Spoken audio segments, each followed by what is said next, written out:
No hay más Castilla, sino más guerras habría. Con estas escuetas y esclarecedoras palabras escribía el cronista Hernando Pérez del Pulgar al obispo de Coria allá por el año 1473. El reino parecía sumido en la anarquía. El condestable Miguel Lucas de Iranzo había sido asesinado en Jaén. Facciones nobiliarias se hacían la guerra y oprimían en su provecho los pueblos y ciudades. La corona se tambaleaba al albur de los grandes de Castilla. ¿Por qué, en una etapa caracterizada por la progresiva afirmación del poder monárquico, la nobleza aspiraba de forma tan descarnada a ser la rectora de la vida política, social y aun cultural del reino? ¿Por qué la corona no era capaz de imponerse a los nobles y vertebrar un modelo estable de relaciones de poder? ¿Se trataba tan solo de una debilidad propia de los monarcas reinantes o más bien se debía a una cuestión profundamente estructural a la que tan solo los reyes católicos, con la singularidad de su gobierno, pudieron hacer frente y no sin problemas? El intento de ofrecer algunas respuestas a estas y a otras cuestiones será el objeto de esta presente ponencia. Para Luis Suárez Fernández, el destino histórico de Castilla en el siglo XV se inscribe entre dos guerras civiles, la de 1368 y la de 1474. La primera, revuelta victoriosa, como Damos conocen. la bienvenida a doña María Ángeles Ortega Rodríguez, delegada del Gobierno en Ávila, que me comunican que acaba de llegar a la sala y de integrarse a nuestra jornada. Muchas gracias. Decía que la Guerra Civil de 1368 supone la instalación de una rama bastarda de los Trastámara para asentarse en el trono, y la segunda termina con la derrota de un importante sector de la nobleza, inaugurando una nueva etapa bajo la égida de los reyes católicos, con la creación y los primeros pasos del Estado moderno. Entre aquellas dos guerras civiles se situaría una revolución social que tiene como consecuencia la formación de una aristocracia de nuevo cuño, potente, dinámica y ambiciosa. ¿Era la consecuencia lógica de la evolución de los tiempos o, por el contrario, se inscribía en el triunfo del faccionalismo nobiliario que se había desarrollado hasta el máximo durante los reinados de los Trastámara? Según Josep Pérez, cabría interpretar la historia castellana del siglo XV como un vasto proceso de aristocratización. La economía, la sociedad, la cultura se vieron arrastradas hacia él por el impulso de una nobleza dominante que aspiraba a una clara situación de poder, a una estructura contractual en la cual quedaba íntimamente ligada al monarca en un amplio juego de deberes y de derechos. Por consiguiente, ese poder iba a ser ostentado por un reducido y selecto grupo de linajes que reunirían entre sus filas el poder y la riqueza. Estos linajes nobiliarios, como es lógico, trataban de aumentar su caudal por alzarse a puestos de primera fila en el gobierno. Estaba en juego si el monarca podría o no ejercer en el futuro un verdadero poder personal de tipo político. Como grupo social privilegiado, constituido como clase dominante y cuyo poder se vinculaba a la posesión de tierras y hombres, la nobleza castellana del siglo XV había pasado de ser el círculo de parientes directos del rey al advenimiento de los Trastámara a una nobleza de servicio que comienza a consolidarse a partir del reinado de Enrique III. En efecto, esta nobleza, volcada en mostrar su lealtad y capacidad política, encajaba mucho mejor en las necesidades de la nueva monarquía que aquella que se vinculaba tan solo por lazos de sangre al monarca. Apoyada sobre las bases de unos señoríos, en ocasiones no suficientemente productivos y ambicionando siempre constantes rentas, la nobleza se mostraba ávida de poder y de influencia. Sus alianzas matrimoniales la convertían en una poderosa oligarquía capaz de articular ligas y confederaciones que podían hacer sentir su peso en el rumbo de la política del reino. El equilibrio La paz, la estabilidad de la turbulenta Castilla del siglo XV solían lograrse con cesiones reales de rentas, vasallos y tierras que engrosaban los patrimonios nobiliarios. Esa Castilla donde casi la mitad de los territorios y al menos un tercio de la población formaban parte de los señoríos. No es de extrañar, por consiguiente, la constante búsqueda de transferencia de rentas a la nobleza. Los de la Cueva, Álvarez de Toledo, Mendoza, Velasco, todo un enorme etcétera que en esta diapositiva introductoria represento rodeando a la figura del retrato ecuestre del monarca, constituyen ese círculo de poder que en ocasiones comprime, que en ocasiones se expande en torno a la figura del monarca. Numerosos son, sin duda, los aspectos de análisis que nos auxiliarían a la hora de tipificar la nobleza castellana. Realmente, entre ellos, vamos a reflexionar sobre los que considero en este momento más significativos. El primero de ellos sería el proceso de avance hacia la monarquía autoritaria. El segundo, el faccionalismo de la nobleza como mal endémico de este tiempo.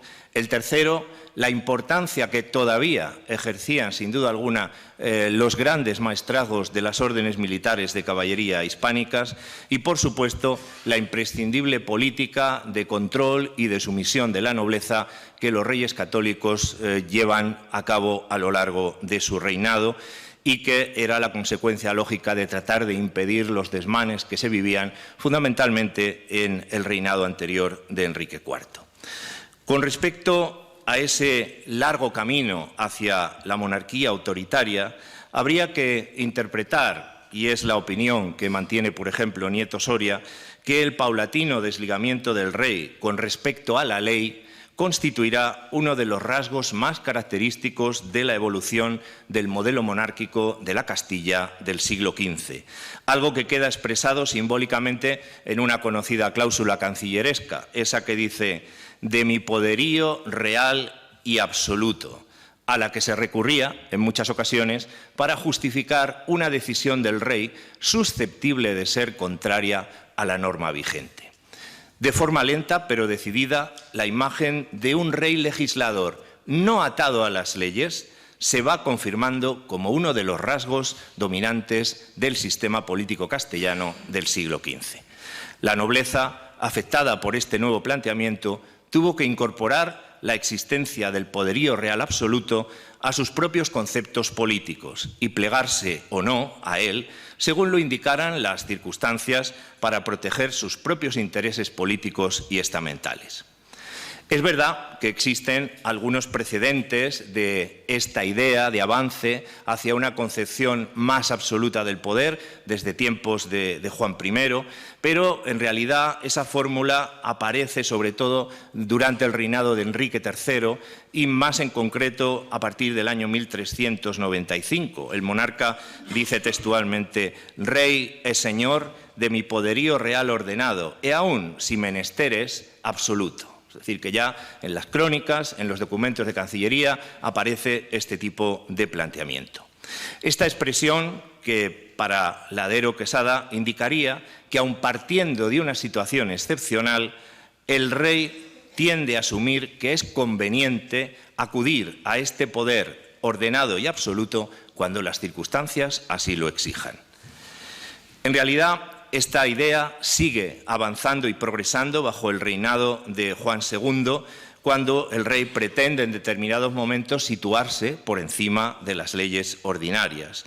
Es más, desde el propio entorno de la realeza se crea y se difunde un discurso político que cabría considerar como la caracterización absolutista del poder en su implicación de superioridad del rey sobre la ley.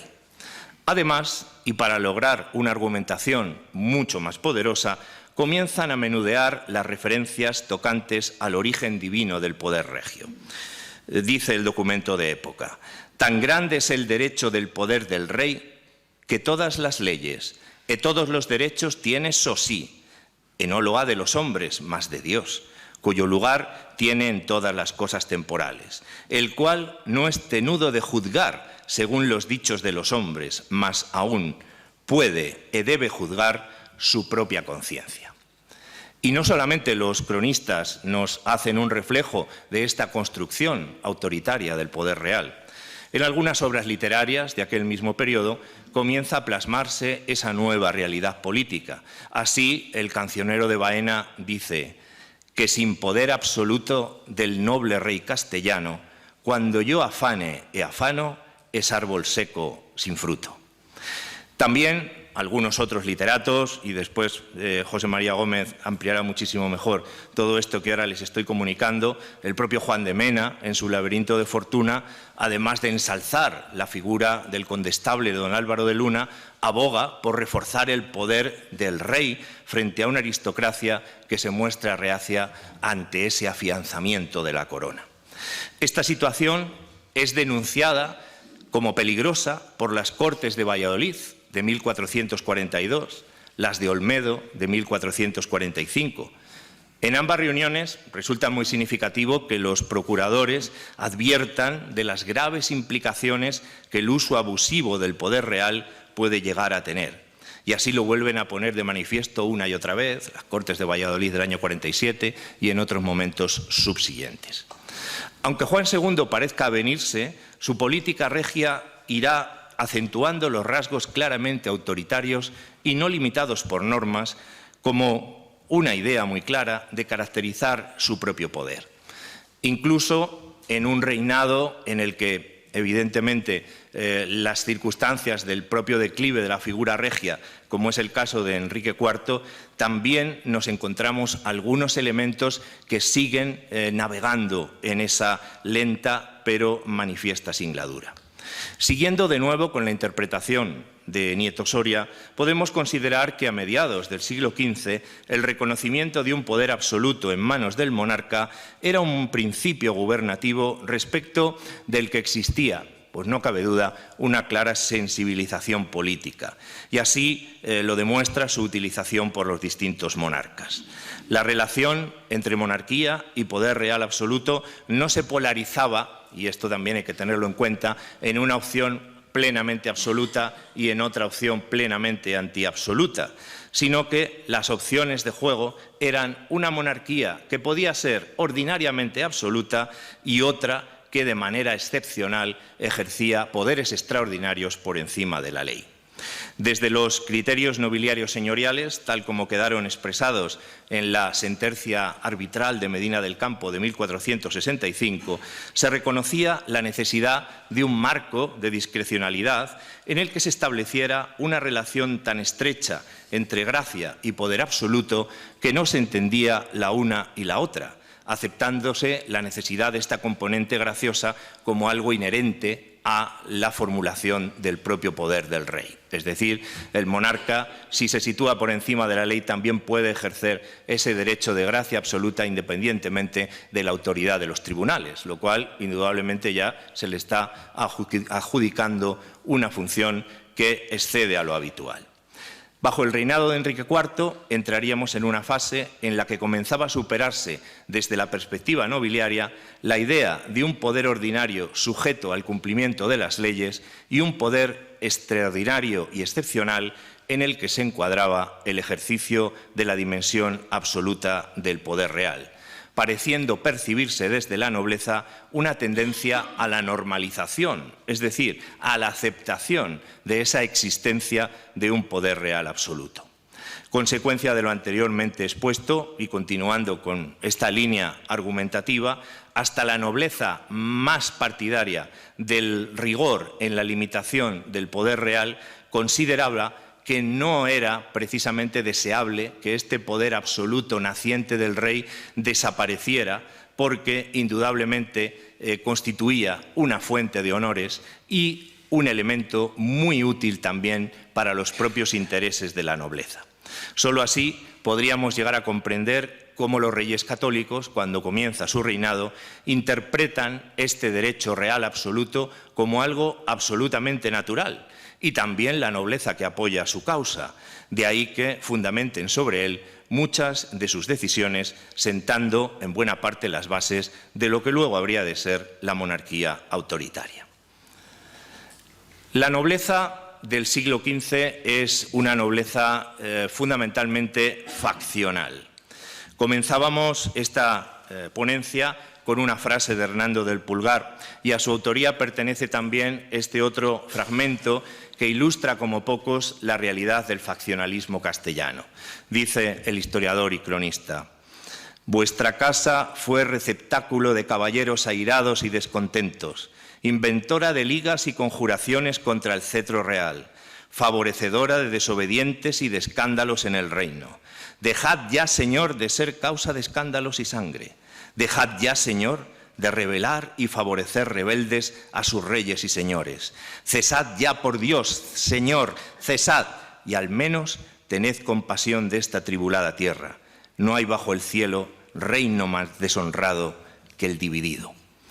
Pues esta era una carta que Hernando Pérez del Pulgar dirige ni más ni menos que al arzobispo de Toledo, Alfonso Carrillo. Indudablemente personaje de todos ustedes conocido, cuyo espíritu faccionalista levantisco sería indudablemente uno de los más caracterizados de esta centuria de la que estamos hablando. Es verdad que la actitud del faccionalismo, de las ligas, de las divisiones, no es una creación propia del siglo XV. Indudablemente ya es una cosa que venía de lejos. No hace falta recordar reinados anteriores, los Castro y los Lara en época de Alfonso VIII, la rebelión de Sancho IV contra su padre, el rey Alfonso el Sabio, el propio advenimiento de los Trastámara en el reinado de Pedro I. Indudablemente, esta nobleza poseedora de dinero, de tierras y de hombres, unida por estrechos vínculos familiares, no va a dudar en poner en marcha sus mesnadas y reunir huestes al servicio de interesadas ligas, unas veces a favor de la corona, otras en su contra, pero siempre sirviendo a sus propios intereses. Enemigos de la preponderancia estable de un privado, como lo fuera don Álvaro de Luna bajo Juan II, clamarán y se alzarán para evitar cualquier pérdida de poder, aunque ante el monarca invoquen los supremos intereses de la corona. Son conocidas, por ejemplo, las cartas del almirante de Castilla, del conde de Benavente y de otros prelados y caballeros dirigidas al rey Juan II, implorándole que cesara de repartir mercedes de villas y de lugares. En su argumentación afirmaban ser cada vez menos los lugares que no están enajenados y que esa práctica solo llevaría al empobrecimiento de la corona, al incremento de la presión fiscal y al empobrecimiento del pueblo, que debería ser considerado el verdadero tesoro del monarca. Si el rey no se aviene a razones, se vuelven a reproducir las ligas y así tenemos durante el reinado de Juan II pues, sucesos famosos como la batalla de Olmedo de 1445. Los lazos de sangre que unían a los Trastámara aragoneses y a los castellanos también propiciarán la participación directa e intensa de otros personajes como los infantes de Aragón. Pero la base social castellana se estaba ensanchando gracias al despegue demográfico, al desarrollo agropecuario, al incremento de la producción textil y a los incrementos comerciales. Y ello hacía que la incipiente burguesía urbana tratara de buscar una relación directa con la monarquía sin contar con la tutela nobiliaria. Ante esta situación cambiante, la nobleza optó por una clara huida hacia adelante, forjando alianzas y pactos que dirigían un selecto grupo de linajes aristocráticos y que ahondaron en el faccionalismo existente, con interminables disputas internobiliarias y con la monarquía misma. Por eso, no es de extrañar que, iniciado el reinado de los Reyes Católicos, también se consignara esa realidad y el placer y la satisfacción de abandonar esta constante guerra. Con armas en guerra, en paz con las leyes, se quieren los reinos, Señor, conservar. Mas ay de la tierra, do todos son reyes, do todos presumen regir y mandar. Un Dios en el cielo, un rey en la tierra, se debe por todas partes temer. Quien esto no teme comete gran guerra, pues cuando do tanta malicia encierra, no pueden los reinos, Señor, florecer. Indudablemente, todo esto también tiene otra serie de elementos que debemos considerar y que obviamente por falta de tiempo yo quiero ajustarme escrupulosamente al que se me ha otorgado en esta sesión de la mañana, pero dejaríamos la importancia que tienen los maestrazgos de las órdenes militares. Simplemente con echar un vistazo a los nombres de esos maestres de la Orden de Santiago, de Calatrava y de Alcántara, las órdenes militares hispánicas, podemos apreciar la presencia de los grandes linajes de la Castilla de aquella época que tratan de ejercer el poder sobre esos jugosos y prósperos maestrazgos, realidades políticas, económicas, militares, que indudablemente a finales del siglo XV constituían uno de los grandes tesoros dentro del reino. Pero dependiendo de manos de quien estuvieran, también se podían convertir en pequeños reinos dentro del reino. Tenemos ahí ese mapa en el que aparecen toda la extensión de las encomiendas santiaguistas de la Orden de Calatrava, de la Orden de Alcántara, también de la Orden de San Juan, aunque esta sea internacional, y nos podemos hacer la idea de la situación que hay en la España meridional o en la península ibérica en general, puesto que aparecen también las portuguesas.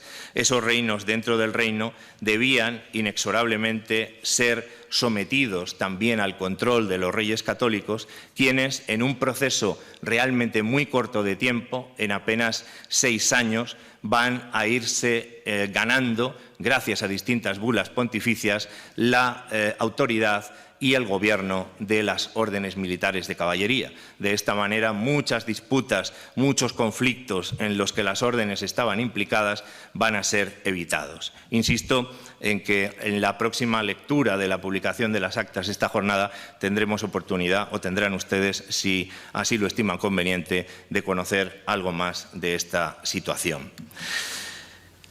El 13 de diciembre de 1474, y tras el fallecimiento de Enrique IV, Isabel será proclamada reina de Castilla en Segovia.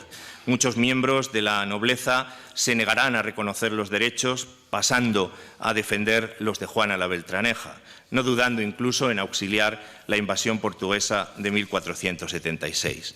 La oposición de un importante sector de la nobleza es tan encarnizada que los reyes católicos no dudarán en pedir auxilio a sus vasallos, alentando incluso la rebelión contra sus señores.